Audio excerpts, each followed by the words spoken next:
What's up, guys? Thanks for tuning into our third installment today in our Marketing Masters webinar. Now, I did want to quickly recap on our previous webinars really quickly before we jump into the new webinars, and I will also introduce our special guest today, who's Matt Wilkinson from BizInc in here as well. So thanks again for tuning in. Now, just so everyone's aware, the first two episodes that we went through in our Marketing Master series was going through the digital marketing process. So the kind of topics that we were looking to explore in this series, we've looked at social media marketing, we've touched on how to establish your brand, we've gone through establishing a mobile strategy, we're now today looking at emails and also running client events, we're looking at digital advertising, and we're also looking at content along the series. Now, the first webinar, which was probably the key one, we talked about the process before you really push hard in a digital marketing strategy within your firm. So where we generally recommend you start is making sure that your brand is on point. So always focus on your brand first. Second, develop the content to help you with your digital marketing strategy. So when you start to push out email campaigns, which we'll be talking about today, we'll look at what content and messaging you're going to be sharing in those emails and what the call to actions and stuff like that are. So it's like what we generally recommend is focus on the first two. Let's focus on branding. Once you get your content done, then we can start to explore other avenues as far as advertising, social media, mobile management, all of that sort of stuff.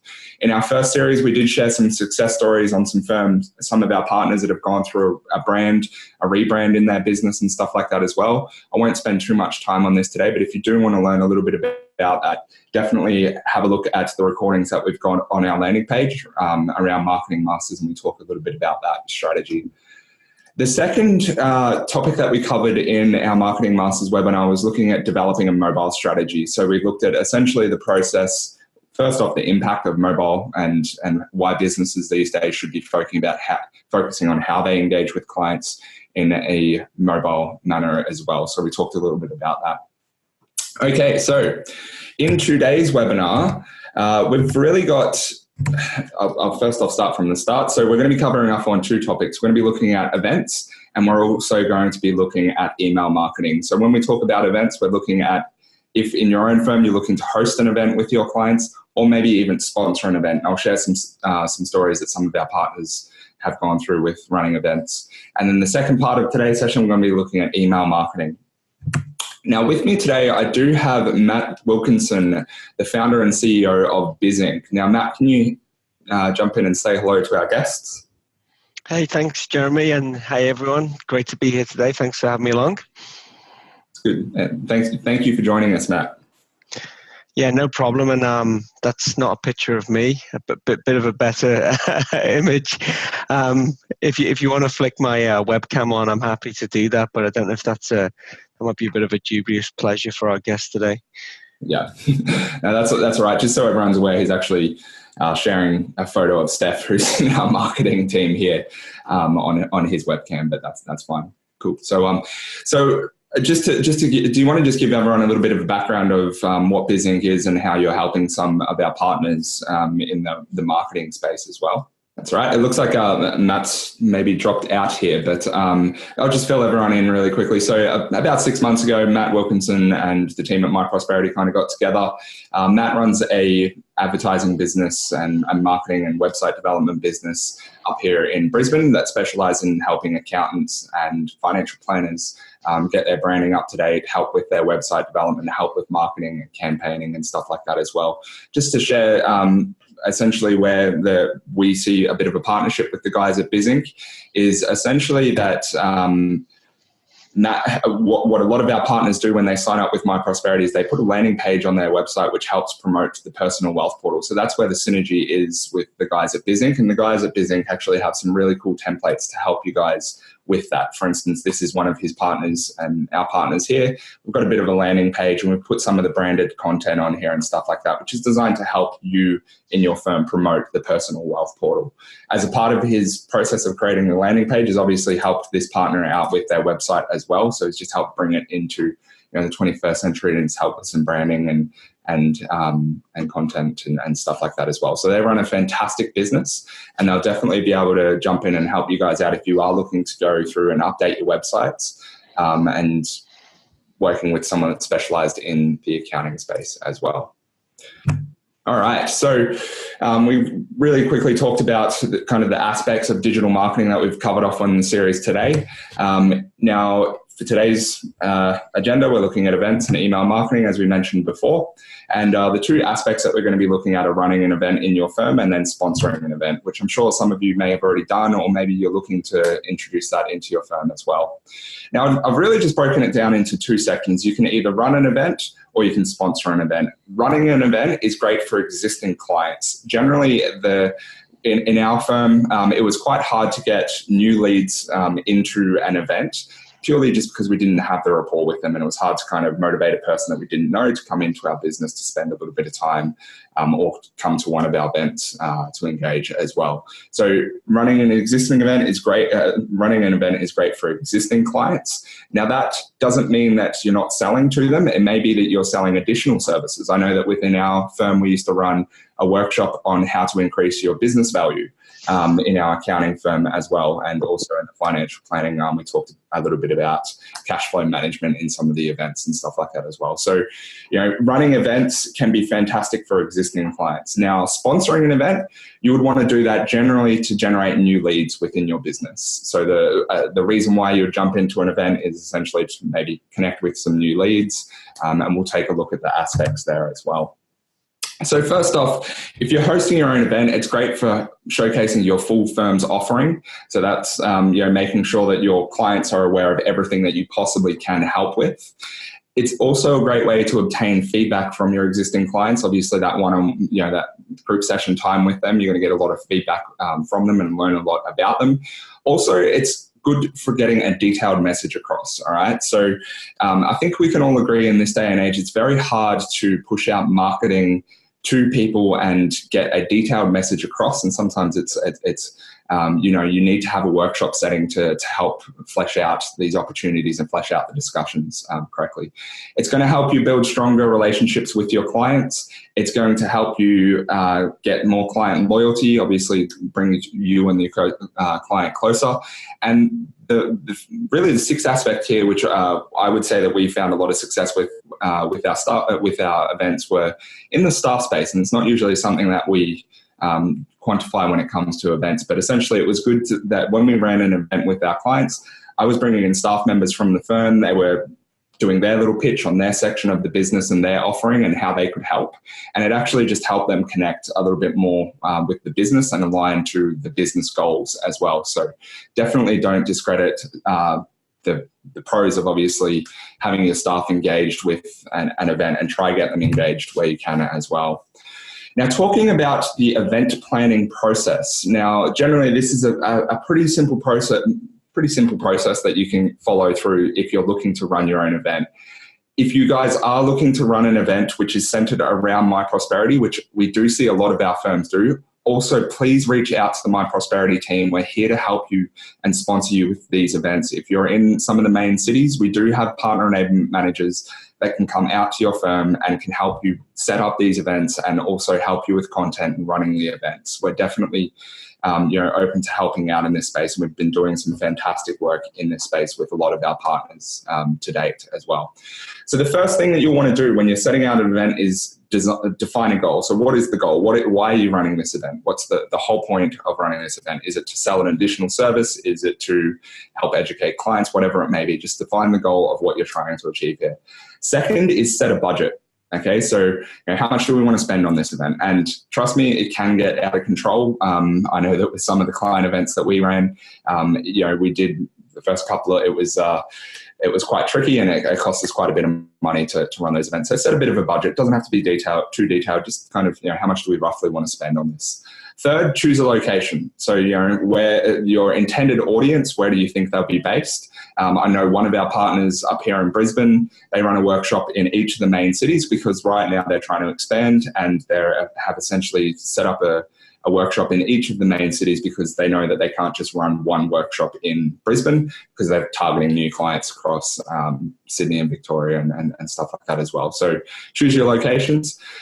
Fourth is decide who's going to attend. So, who is the target market? If it's the existing client base, who in the existing client base? Is it your accumulator clients that you're trying to get into your cash flow management services? What is it? So decide who's going to attend and who the marketing is going to target. Fifth is create an agenda. So that's essentially creating the content for the day, create the whole agenda and framework and stuff like that that you will have for that day. Again, if you're doing something and if you're running an event and it is centered around My Prosperity, let us know because we've got some content that we can help you set the agenda as well. The sixth step of the process there is create a follow-up plan. So after the event is finished, obviously, there is going to be a call to action, so make sure that you and your staff members know what that call to action is and what you should be doing after the event is finished as well. So who's going to be following up what? Don't leave it till after the event to create a follow-up plan. Best piece of advice. Seventh step there is market the event. So obviously, how do you teach your team to talk about this new event that you're going to be hosting? So next time they're sitting with their clients, how do they pitch it to them? What do you have to do in the email marketing space? What do you have to do on your website and landing page and stuff like that to help promote this event and make it easier for clients to register? And then the eighth step there is go live. Really, there is a step 9, which is the follow-up after the event's finished. Obviously, make sure you do your follow-ups. And I do also recommend after you finish the event, get together as a team, talk about your successes, talk about the failures, and learn from what you can run, what you can improve on in the next event. Just to give you guys a bit of an idea, this is one of our partners down here in Sydney. They run an event which essentially is centered around their showcasing their financial service offering. And you can see here they've created a landing page on their website just to help promote the event. And you can get on there and register your RSVPs and stuff like that. And obviously, you've got to teach your team how to sell this service, and then you need the end client to go to this webpage to put in their details and register that they're going to attend as well, which is really cool. Now, this firm they've actually broken it up and they've talked a little bit about investment advice, and they've actually got a qualified personal trainer coming in for this event as well, which is really cool, right? Like, so they're saying it's health, wealth and happy event, right? So it's like talking about wealth and health all in one event. The second event that we're looking at now is sponsoring an event. So let's just say that there's an event that it looks like your business is going to be sponsoring with your clients. Essentially what we're looking at here is the 5 key benefits. So obviously showcasing your offering. So it's showing what you can do with clients over the track as well.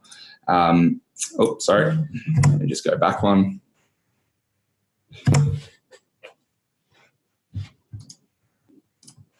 Oh. Let me start again. Present. Perfect. All right. So showcasing your offering. Sorry, just I should touch on this. If you do have a question, just push it through the Q&A tab as well, or in the chat bar, and I'll get onto that as we get closer towards the end. All right, so showcasing your firm's offering, great for when you're sponsoring an event, obviously letting potential leads know what your firm can do to help them. The second part is client research. Sponsoring an event is a fantastic way to get a bit of research behind your potential client base as well.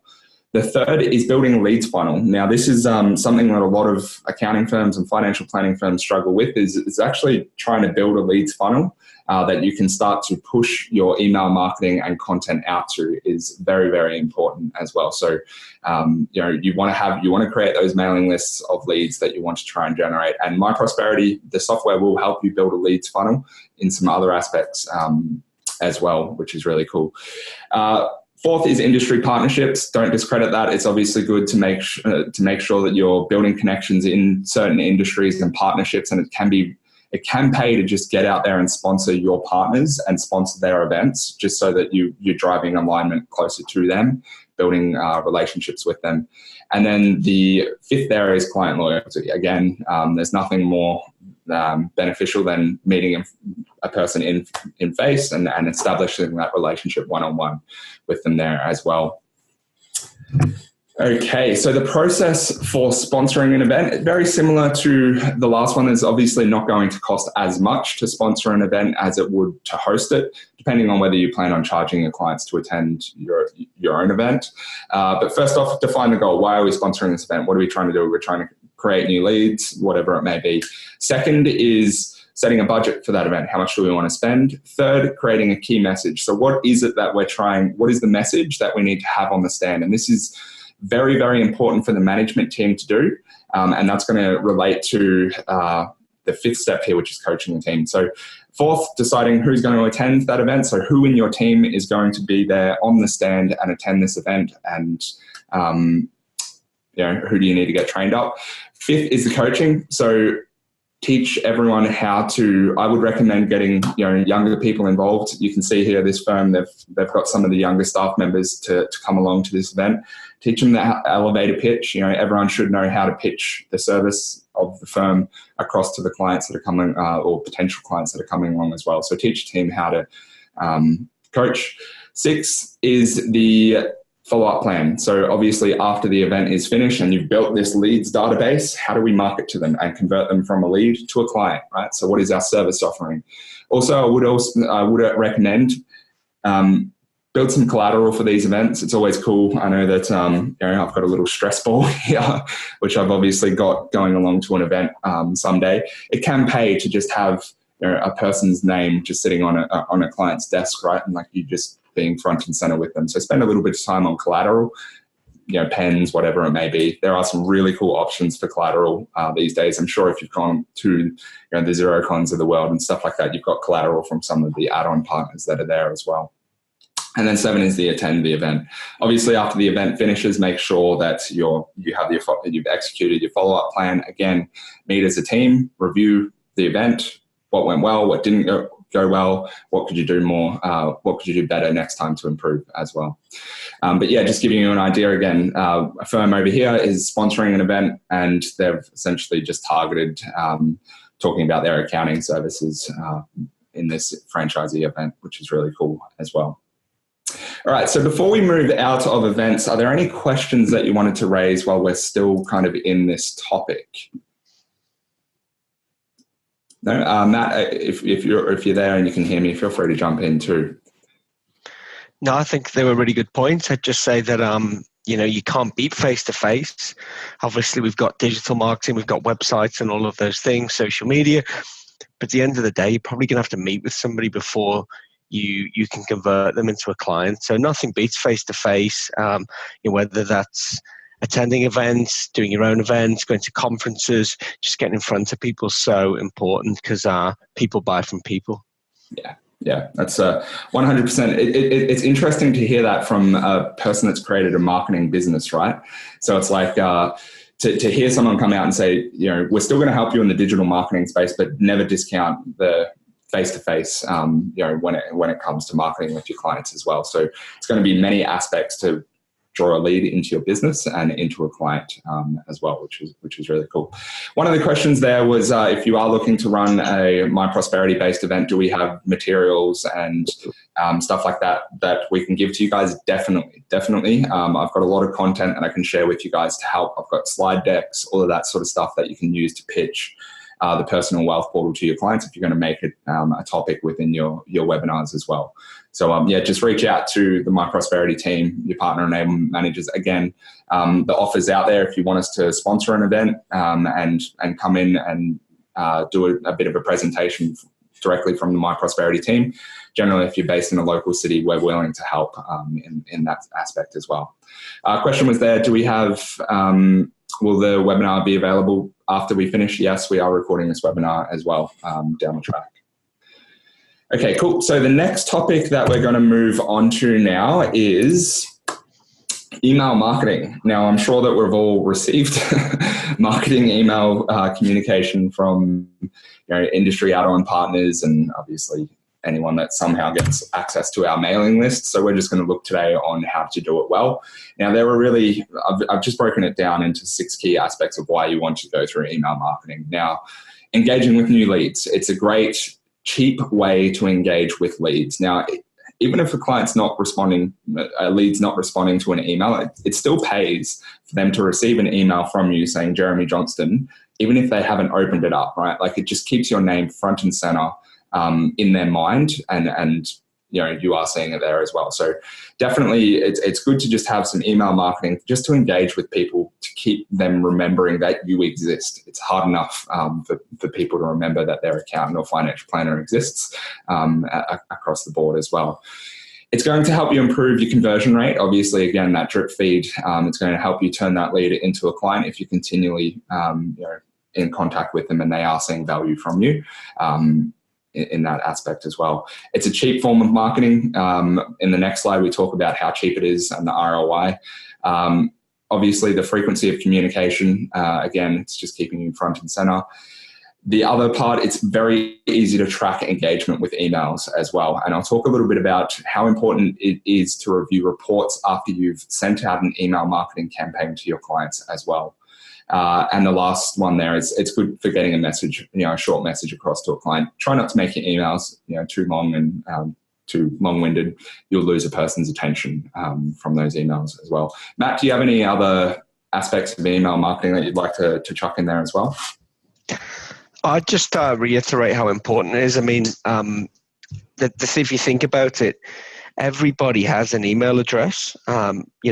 Some people are on Facebook, some people are on Twitter, some people might come to an event, but everyone has an email address. Every business owner has an email address for sure, and they check it usually several times an hour. So that all goes to contribute to the ROI on email being really high, like $44 for every $1 spent, which, there's a slide that says that. So, that beyond anything would be why I would look at it. And for me, it's the foundation of all your other marketing efforts. Yeah. I've done marketing for, heaps of... That looks like you've dropped out there again, Matt. Sorry. But yeah, so what Matt was saying, sorry, are you there, Matt? Yeah, sorry. Yeah, you dropped out there for a second. Yeah, apologies. No, that's right. So you would know a little bit more about this. So the ROI from email marketing, right? So the statistics are out and they're saying for every $1 that you spend on email marketing, you'll see a return of $44. Do you want to tell me a little bit about where these statistics come in and what they're essentially saying here? Yeah, sure. I mean, I think one of the reasons the ROI is so high is that as you alluded to earlier, the cost of email marketing is so low. It's something that's, maybe for something like MailChimp, the professional edition, you're talking like 20, 30, $40 a month. Yeah. It's super inexpensive. Writing the emails, I don't think is that complicated. It fits with probably like the abilities and skills that most of us have. Whereas, some other types of marketing are a bit more challenging in terms of creative skills and that kind of thing. But I think the ROI just comes in, just what I said earlier, is that, everybody has an email address, and people check that. So that's more than anything, it's just a numbers game. Whereas, say you were trying to market on Twitter, it's a small subset of people who are going to be on there. A lot of people have Facebook, but they're not necessarily on there all the time. Whereas in terms of email, it's checked all the time. Yeah. No, that's good. There was a question that came through. Can email marketing become too extensive for clients if you keep sending out emails? Definitely. So frequency of email communication with clients is very, very, very important. Even within our own business, we've got a marketing calendar, and within that calendar, we talk about the bulk communication that's going to be sent. We don't want to send too many messages at the same time. It's going to dilute the value of your emails. So be very, very strategic. And we'll talk a little bit about the frequency of emails. Now, the other thing that I do just want to quickly talk about is the misconceptions when it comes to email marketing. Just shooting out an email to your clients once is not going to instantly engage a broad client base, right? It's just one aspect of the whole marketing and onboarding process, right? So it's very, I do see this generally just across the board. It's like, if you think that you're just going to shoot out one email to a client selling your new cash flow management services or your business advisory services, it's not going to be that simple. You do have to have a very staged approach as to how you're funneling through the lead as well. So would you agree with that, Matt? Yeah, absolutely. I definitely agree with that. I mean, people buy when they're ready and not when you want to, unfortunately. And, we send a marketing campaign and hope that, people are going to buy, but they'll do it when they're ready. So that's why actually with all of your marketing, not just email, repetition is really important and underrated. So in email, we tend to go, we sent that, people will remember it. They won't. I mean, if you send an email to your clients, you might have like 30 to 50% open rate if you're doing a good email. Well, that means 50% of people didn't read it. So if you send it again in a month, it's a new email to them. Or for the people who might have opened it, the time might be right for them. So repetition is really important because, like you said, you're not just going to send one and get everyone to sign up. The timing is really key. Yeah, 100%. No, that's good. Perfect. All right. So we'll move on now. So we talked about this email marketing frequency. Generally, a good rule of thumb is just send out an email once a month, a bulk email. What that will do is it won't dilute your message, and it generally, any additional email communication, your personal emails that you send to clients, obviously you want them to respond and read to those.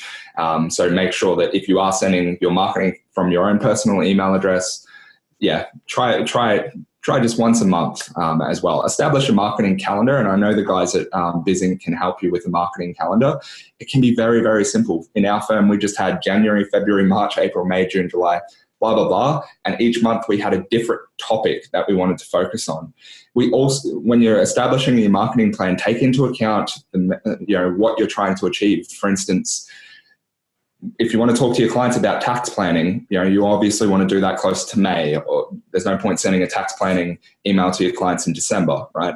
If you want to talk to your clients about how you can help with your debt management services, it's awesome to do that after the likes of Christmas and after the break. So think about the optimal times of when you want to communicate a message to your clients and set an agenda for each, and then really just work from there. Work backwards. If you're going to send out the email at the start of the month, 2 weeks before the end of the month, you want to have that email drafted, maybe sent across to the team as well. The recommendations here are generally to send emails between Tuesday and Thursday during business hours. The reasoning behind that is Monday, Friday, I'd imagine most people are out of the office. You'll see more people in their office Tuesday to Thursday if you're sending to business owners or whatever it may be. They're more frequently checking their emails then. You want your email communication to be informative but still sales-based. Obviously, there is a call to action of what you're trying to achieve and the reason why you're investing time and effort into this. The reason why we say, obviously, provide value to the client and be informative. You want to build that trust. You want them to look at you as a trustworthy source of information. It can just be a really good idea here is always just share stories where you can. People love hearing stories. It's how you relate better to people. You'll provide value to them if they can relate to those stories as well. And obviously still be a bit sales-based there. Send your email communications to both clients and leads of the firm as well. Again, don't be too salesy in those emails, because if you're trying to continually sell the same service to your existing clients, it's not a great experience for them, right? So, okay, so how to get your email opened. So promise and deliver something of value. So what I mean by this is, in your initial communications, you want to obviously provide that value, be informative to them. If you're consistently selling to them and they're seeing past that and you've lost that trust with them, it's going to be less likely that they open your emails over time. Obviously, use power words in your subject line. A great subject line here: who's on your financial dream team, right? So this was a firm that I know was trying to introduce their mortgage broker and their accountant, or their external accountant, into their client base, and essentially that was their tagline. I'm like, that's pretty cool. It's a question, right? And it's thought provoking. Poke the curiosity. Obviously, try relate to them where you can, get them enticed with it. Keep it simple. Keep your subject line simple as possible. And the last piece of advice there is run an A/B campaign. So what does that mean? It's essentially the same email, different subject lines for two groups, split it down the middle, send one subject line to this group, one subject line to this group, and see which one performs better, right? And if you see that this style of message performed better, maybe you asked a leading question in this subject line, and then in this one it was more telling, then which one will you go with your next campaign? So A/B testing is a fantastic method for testing subject lines, effectiveness of call to action in the email, all of that sort of stuff as well. Matt, do you have any tips that you'd like to add on to that as well, regarding how? Yeah, sure. I thought they were all awesome. Few other things I would say would be the truth is really powerful in marketing and often underused. So, just saying something very simply, what you do, and not trying to dress it up in marketing language. So I think that's really important. So use a conversational tone. A tip that we try and use in our own email marketing is write as if you're writing to one person, not to lots of people. Yeah. So think about one of your clients and write to them, because that's what you're trying to do. You're trying to achieve a one-on-one communication, not like a mass broadcast. Keep it simple is really important. I would say and this goes through all marketing, is like most effective marketing, you promote one thing. So, if you try and promote three things in an email blast, you've diluted the impact by three. Promote one thing with a clear call to action. And then the final thing I would say, I'm going to repeat what I just said about repetition, is, do your testing and all of that. And for emails that work, just repeat them and keep repeating them. And if they keep working, keep using them. We use certain email campaigns every single quarter, same campaigns. We might tweak them a little bit. And you'll see that, with big corporations, that they use the same campaigns over and over again, sometimes for decades, because they work. So they'd be my tips. Yeah, the truth is really powerful. Keep it conversational. Promote one thing per email, and repeat stuff. Yeah, perfect. Okay, so the next tip that we've got here is how to write an engaging email. So definitely keep it short. People have the attention span of a goldfish these days. Pictures, videos, commentary. Keep commentary as short as possible. Try tell stories. People love a story, and ask questions as well. So definitely keep it short. As Matt mentioned there, write in second person, right? Yours. Try focus with the message that is tailored and doesn't sound like you're communicating with 1,000 people at once, right? So keep it short, ask questions. I've got a line here, everyone knows to say for a rainy day, right? There's a leading question. It's easier said than done, but many of us don't know what to consider as a rainy day, right? So that's instantly a message like that in the email instantly connects with the person, because they're like, yeah, I don't know what it means or what a rainy day actually looks like. What should I be prepared for? So these are some statements that I know a lot of our financial planning clients generally put into their email communication as well. Add a personal touch, put your personality into the email, especially if you've met with the lead before and they know who you are and they're getting to understand a little bit about you. Add your own personality to your emails. Don't turn yourself into a robot. You want that personality to come through as well. And then, talk about the benefits, not the features, all right? So if you're trying to sell a product or sell a service, talk about the benefits that you're providing to them, not the features of that as well. Cool. All right. So your call to action, or selling your call to action, is the next topic that we're talking about here. So generally, if you're sending out an email, there is a call to action, whether that email be to register for your event, or go to your website, or go to your social media account, whatever it may be, whatever your call to action is, make sure that you have a clear call to action, right? So don't sell before the prospect is ready. So again, that was what Matt was saying. People, when they're ready to buy, they need to think of your name. That's essentially what marketing should be, right? Like, it's that when they're at that point, they need help, they're thinking of you. If you've done that, you've done your marketing right.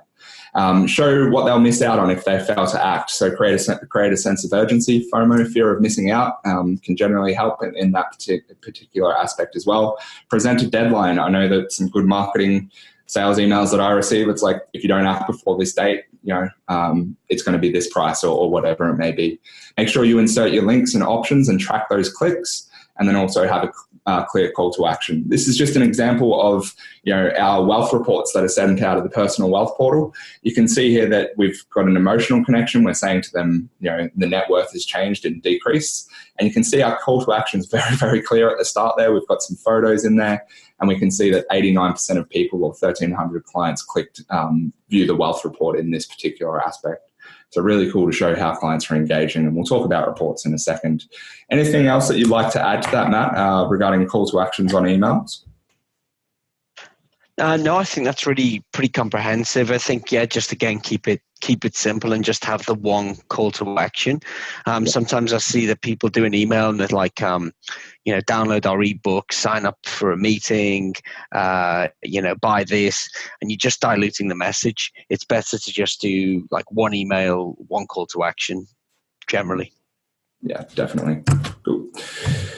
All right. And the last one here is reporting. And this is where I see a lot of firms fail to take action in this particular aspect. As a part of your monthly management report, so maybe when you're meeting with your management team to go through your WIP reports or whatever it may be, incorporate some of the reports that you can pull from your marketing software, your MailChimps and stuff like that, and analyze those results. For instance, this Marketing Masters webinar, I can see that 42% of people clicked, the register to the event, right? I can also see who those people were. I can see, the email has been opened by 18 times by this certain client. Filter by the metrics, right? So I know that for you guys, if anyone opened the email 18 times, you're pretty interested in this. So in this instance, I'm not trying to sell you anything, but if I was a firm and I was trying to sell a service or an offering to a person and they opened an email 18 times, they're the hot to trot ones. They're the ones that I need to get in contact with as quickly as possible, right? So make sure you review your marketing reporting frequently, generally in your management meetings and stuff like that. It's a great example of when to open those reports and look at your conversion rates and stuff like that. So make sure you keep on top of that sort of stuff. All right, so we're drawing to the end of our marketing webinar today. Now, if you do have any questions, feel free to jump into the Q&A section in here and type away. I'd love to hear your questions. Now, next episode, we're going full advertising and websites. So we're going to be focusing on what does it look like to pay for advertising at this day and age. And I've pulled out Mad Men. So let's pour a glass of whiskey and maybe grab out a cigar for our next webinar. And we're also going to go through, next level websites, how to engage with people on your website and what that actually means as well. Matt, have you got anything else to add before we finish up today? Oh, I don't think so. Like you've got my details there on screen, matt@bizinconline.com. So if anyone does have any questions about email marketing, events, or any aspect of marketing your firm, feel free to reach out and I'll do my best to help. Yeah, awesome. Yeah, so there was a question there. How can we grow our email database to include prospects known to us, not just emailing our database? So in the likes of MailChimp, you can jump in there and you can add in prospects. If you know their email address and name, you can put it in there and you can start marketing to your prospects. If you're trying to grow your prospects list, exactly as Matt said, content marketing is a great way to grow your prospects list. So put ebooks on your website, pay to promote those ebooks on social media or on Google or whatever it may be, so that when a client captures their attention, they're going on there and they're saying, okay, to get access to this, to register for this ebook, I have to put in my name and my email address. What that will do is it'll take the name and the email address, and in most cases, you can filter that directly into your marketing software, and you can start marketing directly to them as well. So content marketing, fantastic way to grow leads. Obviously, what we talked about at the start of this event, sponsoring an event is a great way to get names and email addresses. And then you can start to do that follow-up email communication and stuff like that with them as well. Cool. Any other questions before we finish up? Nope. That sounds like it's everything. Well, Okay, we've got one there. Can you use software apps to facilitate the marketing reports? Generally, most software, marketing software such as MailChimp and Marketo and stuff like that have built-in reports into their engine. I know, Matt, you're quite familiar with these reports. If you do need help with that, definitely have a chat to Matt. And majority of the software, MailChimps, all of that sort of stuff, you can jump in there, you can view the dashboard, see how people are interacting with the emails, what they're clicking and stuff like that. So yeah, that's definitely possible. All right, thanks again, guys. Look forward to our 4th webinar, which will be going through websites and advertising. And thanks again for tuning in. Have a good day.